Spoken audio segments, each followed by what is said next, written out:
Welcome to the 240M Module 8 lecture. We're going to talk about backup recovery and disaster planning.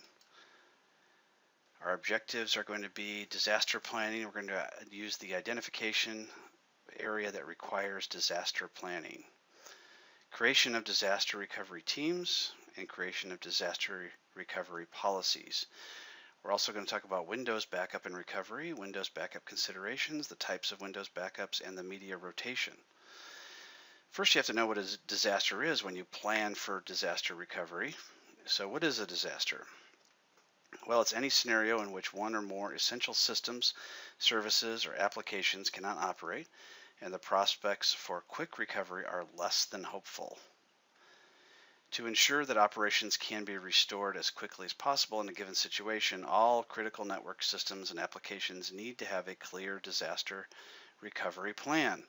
The worst case disaster does happen, and spending time beforehand to prepare helps bring the disaster to resolution. There are all kinds of certifications for disaster planning and recovery, and the biggest one is the CISSP certification. It does cost hundreds and hundreds of dollars to take, and it costs thousands of dollars to be trained for. So it is something that a lot of employers look to in larger companies.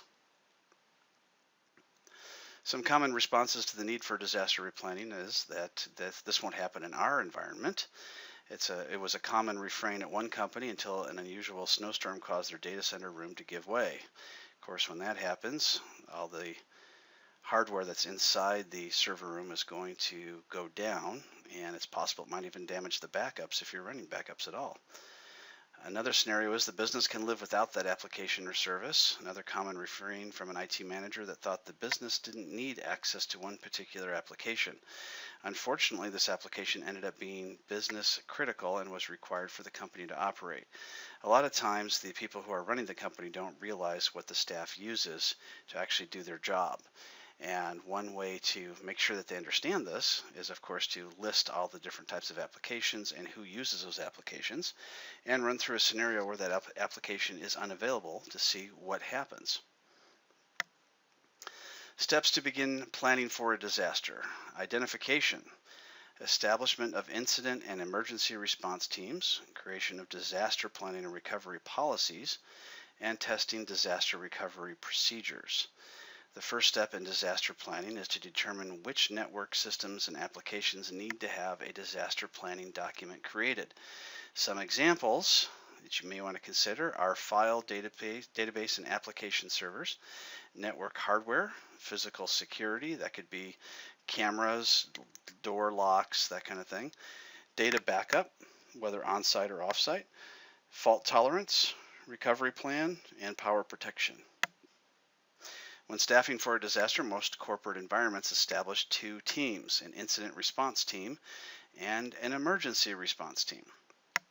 The membership of each team may consist of the same or similar personnel, however, their function is different. Under an incident response team, the primary role is to respond to security incidents, for example, an outbreak of a virus. It takes immediate action to safeguard the organization's information and documents the security issue in an after-action report. It also leads the effort to resolve any security problem. An emergency response team is different. Its primary role is to respond to service or system outages. For example, the failure of a critical service or application, or physical hardware failure. It takes immediate action to recover the system or service to restore normal operation as soon as possible. And this team takes the lead in documenting the issue. Good documentation is one of the keys to surviving a disaster in an IT organization. And when I say survive, it means that sometimes after a disaster, the IT staff is fired or replaced because they were unable to bring everything back up to where it should be within a reasonable amount of time. A disaster planning policy document should have the following items.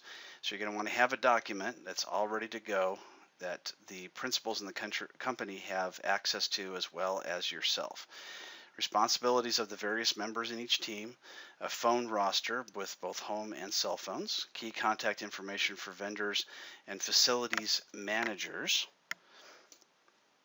notification procedures for operations personnel, escalation, and post-disaster documentation. Along with the policy, certain procedures should be written and practiced. Backup and restore procedures, UPS generator procedures, server rebuild procedures. This will definitely go a long way to helping you recover more quickly if you have practiced them. Besides having good planning and documentation, testing of the disaster plan is crucial. Your Windows Server environment represents a large investment of time, effort, and expense. That investment needs to be protected with a backup strategy to protect your environment in case disaster strikes and recovery is necessary. So at the beginning part of our lecture, we talked about the different types of response teams that are required to assist in recovery from a disaster. Now we're going to talk about actual physical backup and backup types for backing up data. Your backup strategy depends on the importance of the data the server stores, the frequency that data changes, the amount of data that the server stores, and the time allotted for backups to run. Most backup programs make use of a file or folder attribute called the archive bit. When a file is modified, the archive bit is set, telling the program that this file was modified and needs to be included in the backup job.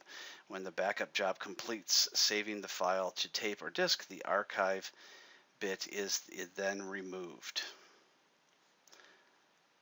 You can actually see an archive bit in a file. So let's go ahead and do a directory here. Let's go back to the root of the C drive. And we'll go ahead and go into the inet pub folder.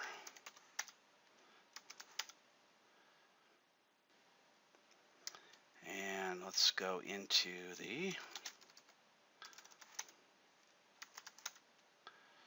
and now we see some files. So if we want to see whether or not that archive bit is set, we can type the attrib command followed by the name of the file.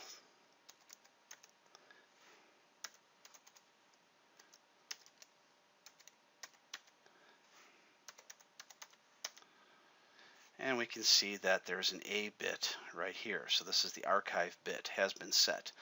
Once backup runs and you hit this same command, the A will actually disappear. It will no longer be there. If you go in and make a change to this file, the A will be back again, and the backup program knows it needs to back this file up one more time.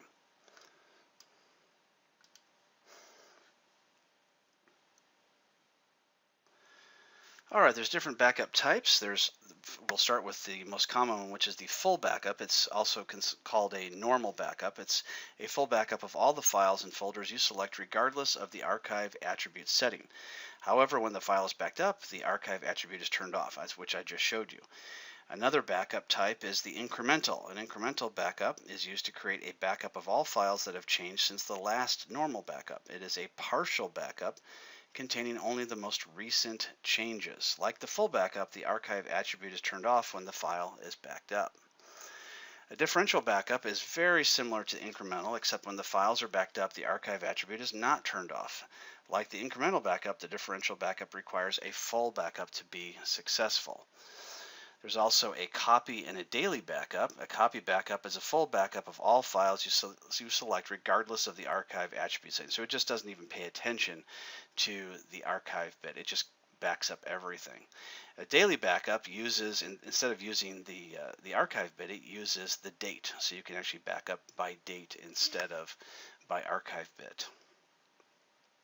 So the full backup, use either incremental or differential with full backups, but not both. So when you do your lab and you're setting up your backups, make sure you don't choose both incremental and differential along with your full backup.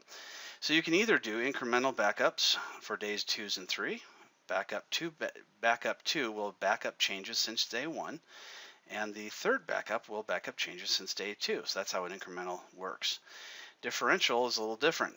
It will back up changes since day 1, and then backup 3 will back up changes since day 1. So that's the basic difference between the two. It's easier if I show you in this graphic. So you can see if you decide to back up a full backup on Monday, then you do a incremental backup Tuesday, Wednesday, Thursday, and Friday. An incremental backup on Tuesday will back up any files changed since Monday.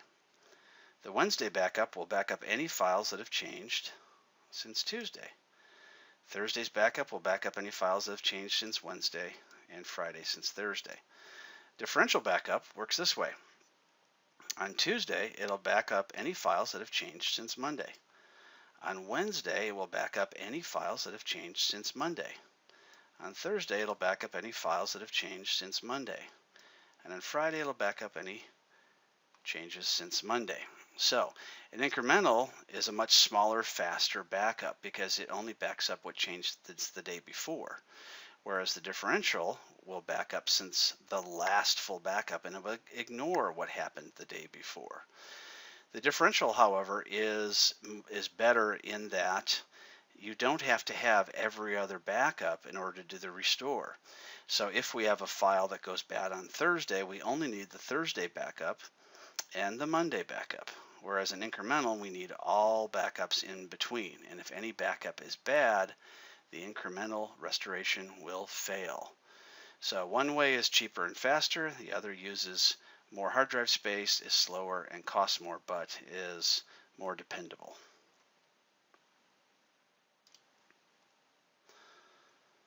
So differential and incrementals can work with full backups to provide faster backups on days you don't run a full backup. So they're both faster than running a full backup. It's just that one is faster than the other. So incremental backups is faster using less data because it only backs up data from the previous day. Differential are slower and use more data. You decide which one is better for you. You'll likely use a third-party backup solution with more features than Windows Server Backup, because Windows Server Backup will only do full and incremental and will only back up on the server itself. So you have to run separate backups for every single Windows server if you choose Windows Server Backup. A third-party one will allow you to back up all your servers from one location instead. So Windows Server Backup is not installed by default. It is a feature you need to add through Server Manager. Windows Server Backup no longer can back up to tape. It can back up to hard drives, DVDs, online, or network shares. It can only do full and incremental backups. Online backup is a great option for a secondary backup in case of fire or flood. It cannot be used as a primary backup solution because it's slow to upload and slow to download in an emergency situation. That may drive you crazy. It can be expensive, and many do not offer bare metal restores. So fine, use online backup if you want, but make sure you do the local backup as your primary backup. Media rotation. As part of your backup strategy, you might want to use full backups to create monthly or quarterly full backups that are kept for extended periods. Media rotation is used to keep media for a period off-site. So you will want to have a Monday through Friday backup, possibly, maybe for multiple weeks. And at the end of the month, you take that end of the month Friday backup off-site. Maybe once a year, you take that off-site as well for an annual backup.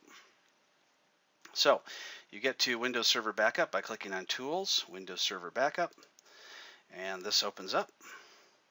And now we have the option, after this has already been installed through features, of course, we can choose a backup schedule, or we back up specific days of the week, or we can choose to back up once, which is what we'll do for our lab. So we choose Next. We can choose Full Server, or we can choose Custom. Next. We can add items. You can choose the C drive, you can choose the system state, or the bare metal recovery. Bare metal recovery is going to be one of the questions on your lab, so you'll need to find what the definition of that bare metal recovery is. So if we wanted to back up just one folder, we can just click on that, click OK, click Next. It's going to ask us, is this going to be a drive we're going to be backing up to locally, such as a DVD or a USB drive, or is this going to be a remote share on another server? Click Next. You can choose the destination. This is not going to be a destination we're going to want to use. And then choose Next and Finish, and it'll start to back up. At the end of that time, you'll want to do a screenshot of the completed backup. So in conclusion, we talked about disaster planning, identification of areas that require disaster planning, creation of disaster recovery teams and policies, Windows backup considerations, types of Windows backups, and media rotation.